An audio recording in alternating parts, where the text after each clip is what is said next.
So I was asked to write the second chapter of Fats's eulogy right until the very last minute. He had me running around, like he always did. So please bear with me because this took a long time to write and I tried to cover his life as much as we would know him.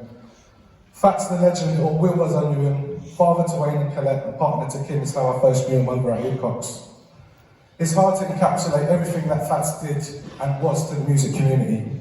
Will Dale Spencer, or Fats to many of us, was a giant of a man and he lived and breathed music.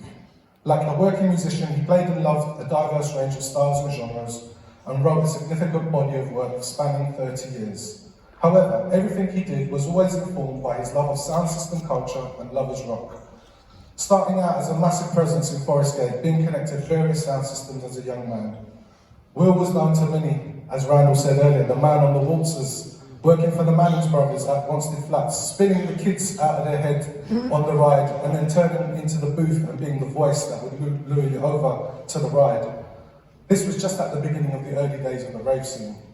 Fats was working for a record distribution company called Direct Drive.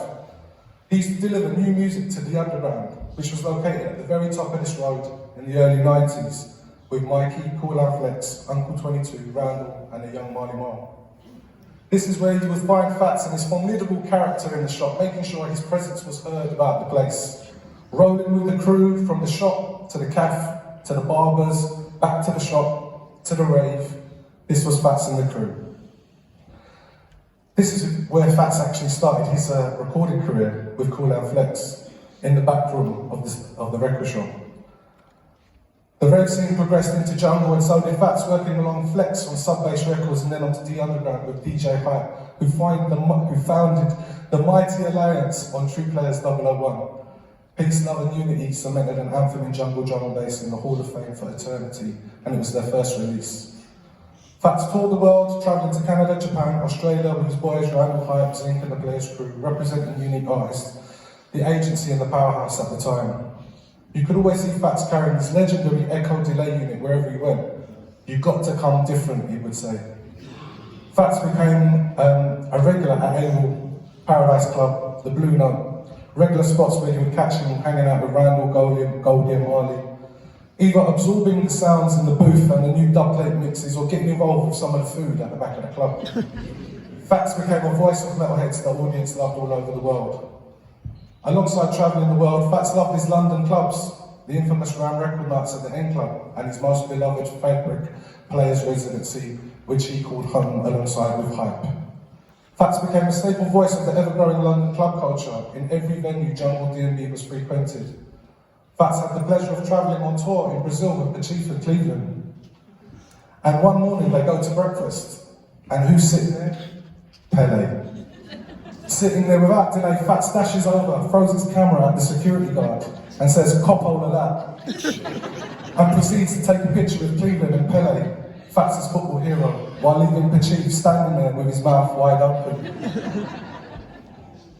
Fats also spent a lot of time on the road and around the globe with DJ A-sides, touring Europe, the States and places like Puerto Rico, as well as many studio sessions where you could find Fats singing into a sock on a microphone, recording classics like What You Don't Know.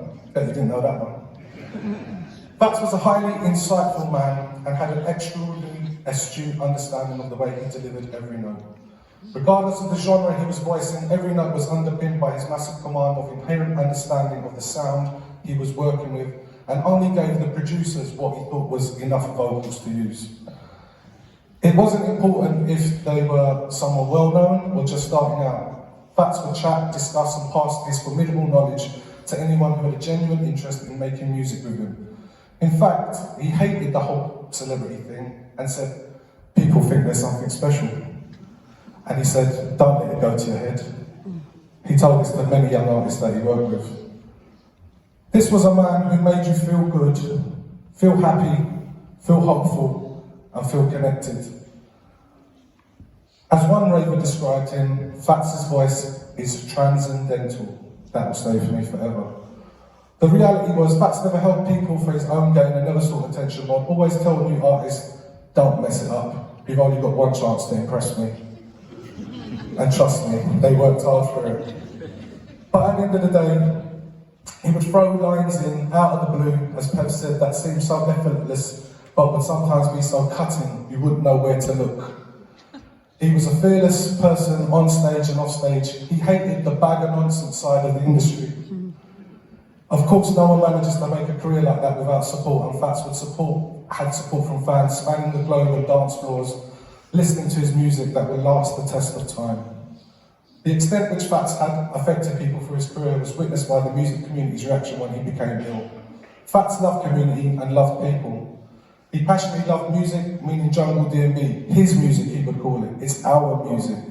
Over the years, we know many people found Fats had helped him when they were suffering or having a hard time. Fats' music fade and feel again. When Fats was ill, we had so many people ask us to pass messages on to him, and the messages were always the same. Fats had changed my life. The stories were always very similar and followed a pattern. They were going through a tough time, they went to a gig, they listened to some of his music, and it was a turning point in their recovery. Fats' music's touched and changed people's lives everywhere he went. Fats began working at the Newham Academy of Music with me in the mid-2000s. I ironically became his boss after he'd been my hero. He mentored and taught troubled young and vulnerable young people, as well as local primary school kids and secondary school kids. Fats ran after-school clubs and summer clubs for young MCs, which plays used to attend, and was always working with the young community. This was something a lot of people didn't know about Fats. He was actually working 5 days a week and would entertain hundreds and thousands on the weekend, but return to work on a Monday. At this time at the Academy, he was encouraged to study, and Fats passed his music leader diploma in community music, and this made them part of his alumni. It was a proud moment for Fats, who said he was never any good at the book stuff. Fats didn't mind helping out and singing for the oldies at Christmas, singing them a carol or two. The music academies where Fats first started working with various musicians from the classical background, getting them to do string and piano arrangements of his song, which ended up being quite funny sometimes. This is where we would first meet Mo, a music therapist working at the academy with John Strange. And then here began a friendship that went on to create the Fats and Mo brand, You Understand Me, that everybody now knows so well. The global army of supporters who represent their personalised t-shirts for Fats and his beloved Sun and Bass, and unprecedented photo shoots, shows his dedication and his amazing strength to keep on returning to Sun and Bass every year to perform to the detriment of his own health sometimes. He loved the music, he loved the place, and then most of all, he loved the people. Over the last 16 years of friendship, he has had undivided support from a very special person who later on became the love of his life, the incredible Montako Hayata, who was his backbone, his strength, loving companion, and voice of reason, and who shared Fats' final moment together. Thank you, Mo, for looking after our beloved brother Fats from all of us. Thanks, Mo. Will Dale Spencer, Fats, I think you will agree, a truly gifted, funny, amazing person who we will all miss dearly.